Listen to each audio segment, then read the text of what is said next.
I'm trying to feel like how am I feeling right now? I'm feeling so joyful. Oh, And I seriously, one of the, I was thinking, okay, what comes to my mind? I try to feel how I'm feeling when I'm about to introduce whoever our guest is today. And that's the word that comes to my mind, joyful. oh, She's a best-selling author, a performer, a producer, a promoter, and a talk show host. We're going to get right into it with Vicki Ableson. hi, David. What a lovely introduction. Oh, I think well, I was talking through half of it. oh, oh, no, it adds to the sound effects of your voice. Oh God. Oh yes, because they're so what is it? Mellifluous? What's that word? Not Maleficent. No, no. Mali- Mellifluous? No, no, I'm that. like, And now I hear my phone that I took off the hook going. "Nah, nah, nah, nah, nah." It'll stop in a minute, but I don't want it to bother. It's annoying sounds. listen, mine talks to me too, and even when it's not on. I So know. I you know how that goes. you do all these things, and I have to say the first time I met you, I believe, is when I came to your house with Roz. That's correct. That is correct. That was wonderful. It was such a joy, and to see you in action of how you interview people, and you just like take them in like you're best friends, and then you're women who write. It's like amazing. What out of all the stuff you do? I mean, we listed at the beginning. Do you have a favorite thing? You know, David, that's a really good and difficult question because I love everything that I do, and that wasn't always true. Yeah. But well, it's been true for a long time, and actually, it's been true forever because whatever I'm doing, I acclimate to and I find the joy. I love your cup, and it matches almost my shirt. I Um, thought that I, too. I love that cup. And I used to have a cup like that one of the women who I gave me, and it broke, and I have never been able to replace it. So you have to tell me where you got it. I I love it. got this from Performing Arts Studio West when we had one of our shows. We had all these cups, and they were selling cups, and they had a red one, this one, and then they also have a white one with a red heart. So I Mm, I just bought those two cups. I love them. I love it. So anyway, what I do, Women Who Write, which by the way, I am in mourning because I have not been able to do it in my living room since the pandemic, obviously. For those of you who don't know, 50, 60 women in my living room and a few good men. And we put on a show in my living room, and everybody is packed tight like sardines, chair after chair after chair, and we eat lunch together and we schmooze afterwards. And it's the most fantastic thing. It's the culmination of everything I do because I write for it, I produce, I perform, I book it, I do the publicity. So it's kind of, as I said, the culmination of everything that I do. And the last few years, we've been able to take it live on Facebook. So we've had this huge audience, live audience, in addition to the people in the living room, which was enormous, which I'm going to get to my beef about that. But anyway, so I love that. But then I have Game Changers, which is my one-on-one with people. And that is where I really take a back seat to the other. And it's all about finding out about the other person. And it's a conversation. So I never prepare questions in advance. It's completely on the fly. It's the way I would talk to anybody that I met and many of them, many of the people I interview, I'm blessed that they're friends of mine now. So I do know them somewhat, right? But the first time I interviewed Rosie, I did not know her. I did not know her. Anson Williams instigated and said, "You two would be great friends." And he was right. She's perfect, wonderful. But sometimes, I have a natural curiosity about people. Hmm. And so I ask the questions that I want to know the answers to.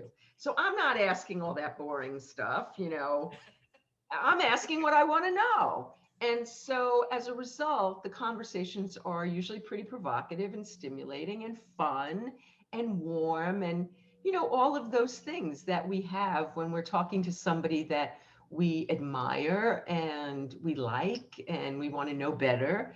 And so I love doing that. And then I'm a writer, and I you mean, know, I wrote. yeah, your book, I mean, Don't Jump, Sex, Drugs, and Rock and Roll, dot, dot, dot, and My Fucking Mother. That's my book. And Carl Reiner's company published it. I was the only non-family member that he published, and I got to do the audiobook. Today is Mel Brooks' birthday, and I got to do the audiobook in Carl Reiner's pool house while he and Mel were sitting watching TV and eating dinner. So occasionally I would get to walk through the house and see them and chat with them a little. Say hi, Mel. Hi, Carl. And it was a riot. And but anyway, so I love writing, and I mostly now do my writing on Facebook. And and I have a screenplay that's unfinished. I have things to get that I need to get to, but I love writing, and I love all of these things.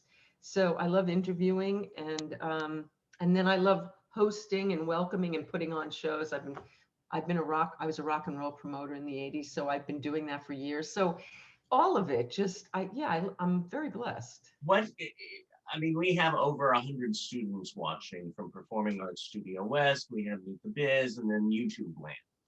Right. So somebody who has the itch to pick up that pen, that magic wand, as Janet Gallen would say, and just start writing or create their own show, or something like you do. How would you? What's that first step?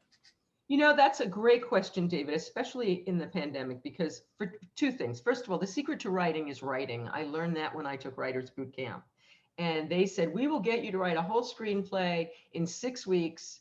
You come in with a premise line, and you're just going to have to write a lot of hours a day. And I started doing that many, many years ago, 24 years ago. But then I started doing morning pages, which is The Artist's Way, Julia Cameron. And I don't do it perfectly. I don't do it as she suggests. I write a minimum of 5 minutes a day, every single day. And I've been doing that for over 7,000 days. Wow. And the thing that keeps me writing is that I force myself to check in with someone every single day. I send an email. I did my writing today, and I tell her how long I've written. Some days it's 5 minutes, some days it's 20, some days it's 3 hours, some day, as long as I honor my 5 minutes, it keeps me writing. And if I keep writing, I never run into a wall. I never get blocked, because I'm used. And all it is it's stream of consciousness. It's whatever comes into my brain. It's best to do it first thing in the morning. I often do my morning pages at 1 a.m. the next night, but today I did my morning pages and in the morning, and it serves me better when I do it that way. Yeah.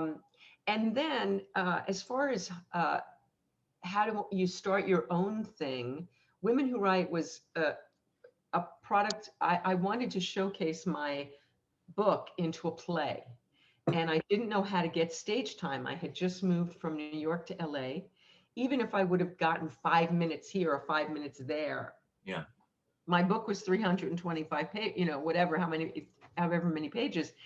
So my editor suggested that I start something for the local mommies, and I read a few pages from my book each month, and then invite other people to read with me. And I was blessed that I knew a few celebrities. So I started inviting them to read with me. And then after just a few months, Carol Leifer asked me if she could bring her friend Marlee Matlin. And Marlee Matlin is an Academy Award-winning actress who is deaf and has an interpreter. And she came, and from that month on, every month I had superstars, every single month. And then Lori Lieberman, who wrote the lyrics to Killing Me Softly, which has sold literally, I think, like billions of copies. She wrote the lyric that inspired it. She asked me if she could come. And she said, "Can I just come and read poetry?" And I said, "No, you have to come sing." Yeah. And so once she came and sang, I started having music every month. So from nothing, I created what became 12 and a half years ago, one of the most successful literary salons in the world, that it's not successful. I'm not making the kind of money that you guys are making acting out there in the, but it's successful in that most writers know about it. And I really am able to get, I've had Carl Reiner and Norman Lear and Gary Marshall and Cloris Leachman and crazy people come. These names don't mean anything to your young students. I'm trying to think of who might. They should.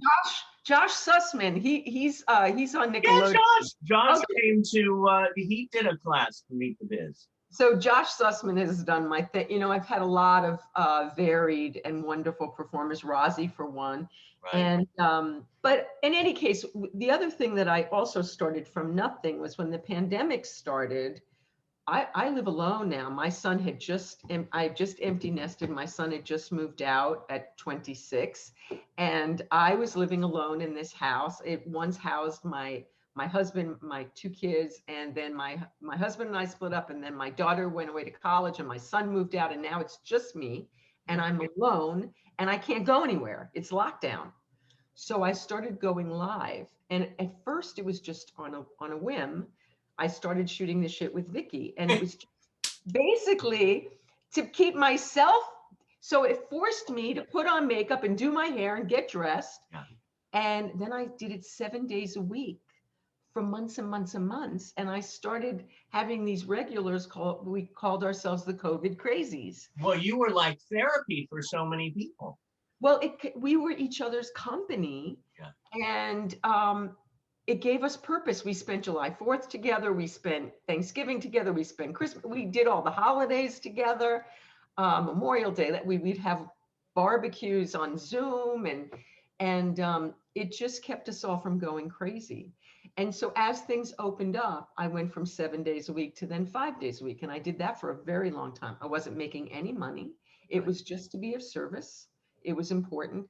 Then soon after, I was able to start doing interviews again on Zoom, because I used to do my interview show at my home or at the celebrity's home.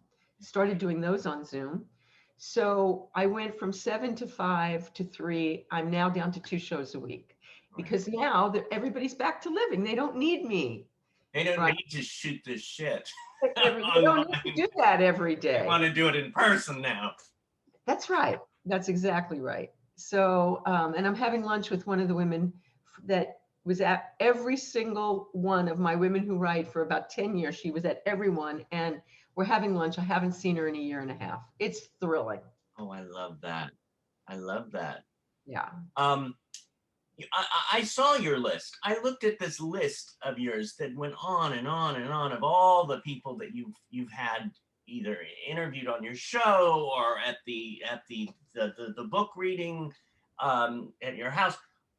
When I say, what was the exact thing that I wrote here? When I said, when I say Vicki Abelson's Women Who Write, what is the first name or face that comes to your mind? I'm going to get sentimental now, but I think of Carl Reiner, because for those of you who don't know, Carl Reiner created a television show called Dick Van Dyke, which was a game changer in live television. Dick Van Dyke was the star. Some of you kids might know him from Mary Poppins. He's the original chimney sweep. And anyway, Carl was my first huge get. It was the first time I felt like I could charge money for people. It used to be that it cost me money to have my salon. I would have 50 people and I would give them swag each month, thanks to Rick Smolke of Quick Impressions. He would send me pads and calendars and things to give away. My kids and my husband and I would go get chairs from the local church to have enough chairs in the house. And I would serve things, and it was costing me money. And with Carl, it was such an enormous thing. Carl then started doing a lot of publicity after it, but his first book, his first memoir, wasn't even finished. And he came with pieces of paper and gave out to everyone pages from his book. Right. And he read to us. And it was the only show I've ever done that didn't open with music, and there was no one else on the bill. He wanted to do it alone. And he talked for over 2 hours with us, and to screaming standing ovations. And for everyone of our generation, it was a thrill beyond. Carl Reiner also, though some of you kids might know Steve Martin, and he wrote and directed a bunch of Steve Martin movies, and The Jerk for one. And Yeah. Carl did amazing things in his life and is an amazing man. And so my father had passed away um, before Carl came. And the morning that Carl was coming, I heard an owl out my window, and I knew it was my father. I knew it was the thing that would have made my father so proud Yeah. that this was happening. And Carl then went on to write in his 90s about 7 books at least, but this was the first of them. And he just passed away last year, at I think 99 or something. But that was a get, and then getting Mickey Dolenz of the Monkees. For those of you who don't know, okay, they had a song in Shrek. What's the one that they had in Shrek? I'm a Believer. Was that the one in Shrek? I think so. Maybe. So that's Mickey Dolenz' song. So that guy who, they were a band when I was a little girl, young girl, that we would scream. Hey, with the Monkees. They had a TV show and they had albums, and they were adorable. And so getting Mickey in my living room was pretty exciting. Oh my gosh. That's, and I see these names. And again, I've been to your living room a couple of times, and I was one of the questions I was going to ask. Of course, we still don't know yet, but I was going, when are you going to do it again? Because it's such a loving feeling. You could come in there, and the door opens, and the excitement, and not just excitement. It's this love and just no bullshit, no, just being friends, hanging out kind of feel. That's why, David, I started it with everybody bringing food. It's a potluck. So I don't cater it and charge for that. I have everybody bring something, because what that does is that makes everyone in the room a contributor to all of our good time. Everybody is contributing something, whether it be their talent or their food or whatever. So, and then we eat first. And when you eat with someone and you get food stuck in your teeth, or you get your lipstick smeared or something falls, you break bread. You break bread. It creates an intimacy and a closeness and a sense of fun that you don't get if when you go to a movie and everybody's just sitting, and it's harder to network. But when everybody's eating and standing at the table and getting food, people talk more and get to know each other. Yeah. And it's an opportunity to welcome new people. And so the vibe is there's no pretension. We talk back. The entertainer sings, we sing along. We sang along with Bob Cowsill. That particular video, he was opening for Ed Asner. And as a matter of fact, James Morrison from 24, who's a huge actor celebrity in his own right, he opened the show. Then Bob Cowsill, which was another band when I was a little girl that, oh my God, they were my gods. The Cowsills. I have an album. Still. Yeah. The Rain in the Park and other things. I mean, they were so Bob did this set, which now has over 120,000 hits on YouTube, which is my biggest success on YouTube. But just crazy things. So the fact that you get to sit amongst your heroes, and then Ed Asner, for those of you who have ever seen Elf, he's Santa. Santa was in my house. And so I got to sit on Santa's lap and take a picture, and everybody takes a picture with everybody. And, it's just this intimate, lovely, warm, fun. We sing along with everybody. So it's really lovely. Well, it's interesting how it's morphed into this moment, because right now I'm going to bring on some of our family here. Nice. And we're gonna just hang out and have a loving meet the biz kind of visit with you. I love that.